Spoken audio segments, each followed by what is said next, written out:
नमस्ते मित्रांनो, मी शरद जाधव कोकणासाठी काय पण आपल्या यूट्यूब चॅनलमध्ये पुन्हा एकदा आपलं सहर्ष स्वागत करते।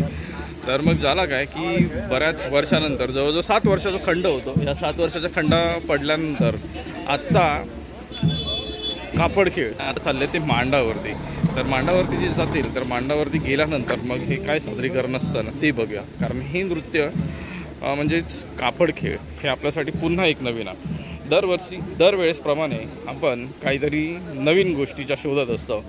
तर मग पुन्हा नवीन देवस्थान किंवा देवी देवता, नवीन परंपरा, नवीन रीतिरिवाज, नवीन संस्कृती ह्या सगळ्या गोष्टी आपल्यापर्यंत आणण्याचा हा प्रयत्न असतो। जर आवडलं तर लाईक करा, शेअर करा, कमेंट करा। चॅनलवरती नवीन असाल तर चॅनलला सबस्क्राईब करा, सोबतच बेल आयकॉन दाबा जेणेकरून पुढच्या व्हिडिओची नोटिफिकेशन मिळेल। आणि मग जर इंस्टाग्राम ID फॉलो करतो असाल तर कोकणासाठी _ काय पण या इंस्टाग्राम ID पण फॉलो करा। मित्रांनो, ह्या संस्कृती काय आहेत ना आणि आपण पुढे कशा वारसा घेतलेल्या आहेत ती पण बघूया। चला।